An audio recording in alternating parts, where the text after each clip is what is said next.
अस्सलाम वालेकुम जी।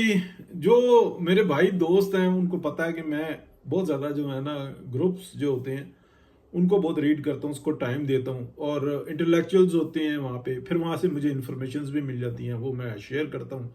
वो अच्छी खासी प्रॉब्लम भी बनती हैं, लेकिन स्टार्टिंग में तो जो है ना मैंने बहुत ज़्यादा खुल के बात करना शुरू कर दी थी। फिर लेकिन दादा और जो हमारे उस्ताद हैं उन्होंने बताया कि नहीं, मालूमात को भी हिस्सों में दिया जाता है, एकदम से मुंह पे नहीं मारी जाती, वो प्रॉब्लम बन जाती है। तो प्रॉब्लम तो हम बना बैठे थे। बहरहाल अभी जो हो रहा है ना, मैं आपको वजाहत के साथ बताऊं कि जब काजी फायज ईसा आए और उन्होंने एक आइन और कानून पर चलने के लिए ज़ाब्ता बनाया और तरीक़ेकार के साथ सुप्रीम कोर्ट की हालत में लाने की कोशिश की और एक टीम बनाने की कोशिश की, तो जो पाकिस्तान को रीड करने वाले, जो बहुत पाकिस्तानी और पाकिस्तान से बाहर रहने वाले, वो सब ये बात कह रहे थे कि ये जो काजी फायज ईसा हैं, ये जो काम कर रहे हैं, ये वक्त नहीं है करने का।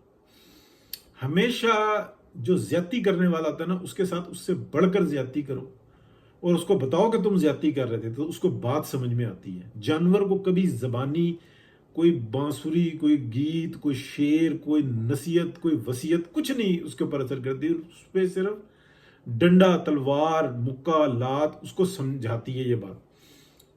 जो इंसान होता है उसके लिए बात अलग है। तो ये तरीक़ेकार गलत है। लेकिन अभी जो देखा है वो ये होता है कि जंग में और मोहब्बत में बड़ा ज़मीन आसमान का फ़र्क होता है। जो जंग होती है ना, उसके अंदर डंडा, गोली,